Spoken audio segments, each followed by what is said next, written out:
Em entrevista exclusiva ao Grupo Bandeirantes, governador Tarso Genro reconhece que o Estado está quebrado há muitos anos. O Estado não tem recurso para investimento. Carnaval ameaçado. O alvará de prevenção de incêndio do Sambódromo da capital está vencido. Ministério Público pode interditar Porto Seco. Ministro vistoria obras do Beira-Rio e visita a Arena. Em dia de chegada de reforços, presidente do Grêmio confirma fim da avalanche na nova Casa Tricolor. Tradição no Mar Gaúcho. Salva-vidas participam da travessia da Ilha dos Lobos. Jovem vence a prova pela terceira vez consecutiva. Boa noite, bem-vindos ao Band Cidade. Em 30 segundos, o dia na tela da Band.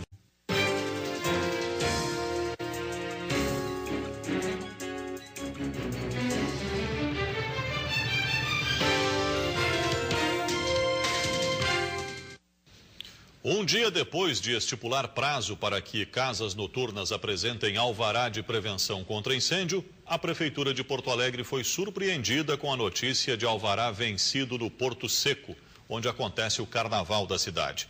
De acordo com o Ministério Público, o documento provisório do Sambódromo expirou em abril do ano passado. Os desfiles das escolas de samba, que começam amanhã, estão ameaçados.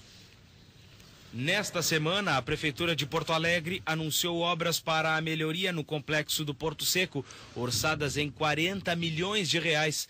Entretanto, os ajustes apontados pelos bombeiros após a muamba do último final de semana ainda não foram cumpridos. São 4 páginas com exigências de adequações, entre elas falta de extintores, sinalização e vistoria dos hidrantes. O município garantiu que até às 10 horas da manhã desta sexta-feira vai estar com tudo pronto para uma nova vistoria dos bombeiros. Por enquanto, o Sambódromo ainda não possui a liberação. São detalhes agora burocráticos. Hoje nós entraremos com o pedido de uma revisão, né? E faremos com que essa tranquilidade venha. Com certeza vai sair o carnaval. Se as exigências não forem cumpridas, o Ministério Público pode ingressar com ação para impedir a realização do carnaval, marcado para começar nesta sexta-feira no complexo. Sob pena de, se não adequar, isso já deveria ter ocorrido, porque o evento está aí amanhã, poderá sofrer o ônus de ser interditado o espaço. Em nota, a Secretaria Municipal da Cultura afirma que as vistorias são acompanhadas pelas autoridades fiscalizadoras e estão rigorosamente dentro do cronograma habitual, cumprido nos meses de janeiro e fevereiro. Caiu para 65 o número de vítimas do incêndio em Santa Maria, internadas em hospitais do Rio Grande do Sul. Nas últimas 24 horas, 10 pacientes receberam alta. 3 em Santa Maria, 6 em Porto Alegre e 1 em Canoas. O número total de internados que respiram com a ajuda de ventilação mecânica passou de 21 para 18. E peritos da Polícia Federal e da Polícia Civil começaram a analisar os conteúdos de celulares e de câmeras fotográficas que pertenciam às vítimas do incêndio da Boate Kiss. O trabalho vai servir para esclarecer dúvidas sobre condições da boate e lotação na noite da tragédia. Dos 94 celulares, 60 vieram para Porto Alegre, onde uma equipe da Polícia Federal fará a análise. Nós vamos agora à Casa de Verão da Band em Torres, falar com Cláudio Andrade sobre a previsão do tempo para todo o estado. Boa noite, Cláudio. Uma quinta-feira que foi... Boa noite, Sérgio. Boa noite, Rio Grande do Sul. Olha só, hoje agora nublou um pouquinho aqui em Torres, mas na maior parte do dia teve muito sol, teve muito calor. A temperatura neste instante é de 23 graus, mas chegou a 28 na tarde de hoje. E é claro, deu praia para a alegria dos veranistas que estão investindo aqui no litoral norte, no seu verão, nas suas férias, no seu descanso. Mas o que todo mundo quer saber é como vai ficar o tempo neste carnaval. Então a gente confere agora como fica o tempo neste primeiro dia de folia. Vamos aos mapas. A partir do início da tarde, as nuvens ficam mais carregadas e a previsão de pancadas de chuva e trovoadas sobre parte da região central e da serra. As temperaturas mínimas ficam na casa dos 19 graus em Alegrete e dos 21 graus em Rio Grande. As máximas chegam aos 27 graus em Caxias do Sul e aos 31 graus em Bagé. Pelo menos até o domingo de carnaval, o tempo não muda muito. Teremos dias típicos de verão, com sol, calor e pancadas de chuva de fim de tarde. Em Uruguaiana, no sábado, a máxima pode chegar aos 34 graus. A seguir, em entrevista ao Grupo Bandeirantes, governador Tarso Genro afirma que Rio Grande do Sul está quebrado há anos.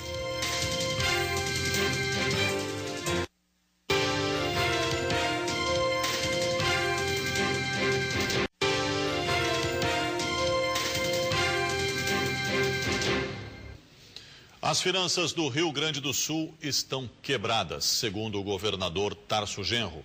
Nesta manhã, em entrevista aos jornalistas Fernando Albrecht, Alfonso Ritter e Osíris Marins, na rádio Band AM 640, Tarso apontou o que fez para incrementar a arrecadação e falou das mudanças no polêmico projeto da RS 010 e das providências para o caso de Santa Maria. O Estado ele está quebrado financeiramente há muito tempo, né? Então a situação do Estado não é novidade para ninguém. O Estado não tem recurso para investimento, o Estado tem um passivo aí de 6 bilhões por ano de aposentadorias que as contribuições não cobrem, né? O Estado tem a dívida que foi, né, centralizada pela União na época do presidente Fernando Henrique, aliás, corretamente, na minha opinião, mas com juros muito elevados e com um contrato de pagamento, de financiamento dessa dívida que na época foi totalmente abusivo e continua sendo, na minha opinião. Então o Estado, ele financeiramente é um Estado em crise estrutural. Nós vamos pegar os recursos próprios para contratar brigadiano, contratar policial, melhorar o salário dos professores, melhorar o salário dos técnicos e captar recursos, abrindo um novo espaço fiscal para investir. E fizemos isso. Nós baixamos impostos, né? E privilegiamos determinadas cadeias, inclusive, para eles poderem trabalhar melhor e competir melhor nacionalmente. E aplicamos aqui o simples gaúcho, né? Fizemos uma reforma completa no sistema de incentivos para atingir médias e pequenas empresas e cooperativas. Nesse momento, nós estamos fazendo uma negociação, né, com a própria empresa interessada e fazendo um trabalho com os nossos técnicos para moldar uma proposta que seja aceitável para eles e que preserve o interesse público. Aqueles pedágios que são da União não vai cobrar mais. Ela vai fazer a manutenção. Naqueles nossos, nós vamos instituir pedágios comunitários e já temos o compromisso, né, assumido que nós vamos baixar 20% o preço da tarifa. Nós queremos uma conservação de primeira. Aí nós vamos apresentar, olha, a conservação de primeira está aqui e vocês podem controlar o dinheiro que entra na caixa da EGR, porque a EGR é uma empresa que tem controle público. Então não tem como lograr, ninguém vai lograr ninguém. Nós estamos no DAER fazendo as licitações daqueles que nos cabem. Essa burocracia, esses estudos técnicos, né, eles às vezes são responsáveis por salvar vidas e quando não feitos são, né, responsáveis por ceifar vidas, né? Então isso realmente tem que ser uma coisa muito criteriosa, muito bem obedecida, né, para que a gente não tenha, né, consequências negativas, inclusive a iniciativa que é, na minha opinião, fundamentalmente positiva. Agora, eu não tenho condições de informar aqui realmente para vocês, viu, Albrecht, em que situação está isso nesse momento no Andai. O uso ilegal do espaço já está, né, apontado e confessado, inclusive, pelas pessoas que estavam lá. Eu acho que os bombeiros têm que ter poderes para quando verifica, né, para quando eles têm anotado lá, né, que terminou a validade do licenciamento, né, do sistema de proteção, eles têm que chegar e fechar. Osíris Marins está aqui com a gente, participou da entrevista. O governador afirmar no início do terceiro ano do mandato que o Estado está quebrado é um indício de que o governo não vai avançar muito até 2014, Osíris. Boa noite. Boa noite, Sérgio. Pois é, o desafio do governo Tarso é justamente inverter esta lógica. Está exatamente na metade do mandato e conta com 2 instrumentos de busca de investimentos que até agora vêm se tornando eficazes, mas sozinhos não vão fazer a plástica no déficit do Estado. Trata-se do Badesul e da Agência de Desenvolvimento. Graças a estas 2 instituições, o Estado passou a uma postura agressiva de busca de investimentos externos, se colocando na vitrine internacional. E passou a agir como fomentador da matriz econômica do Estado, com generosas linhas de crédito pleiteadas há muito tempo pelo setor de indústria e agronegócio. O Rio Grande do Sul precisa romper a letargia das últimas 3 décadas em obras de infraestrutura. De nada adianta captar investimentos e fomentar a economia se isso não vier casado com obras de escoamento de produtos e safra. O Estado está atrasado em rodovias e possui um contencioso a ser recuperado. Este cenário pode ser minorado em 2 anos, mas não zerado. O Estado precisa ser ágil na relação com o novo PAC de rodovias, que está sendo modificado pela presidente Dilma. Em todo o país são mais de 7.500 quilômetros a serem concedidos. O Rio Grande do Sul tem batendo as portas o final das concessões e já com a decisão tomada de não renovação, precisa formatar um modelo competente que garanta serviço e ampliação da malha.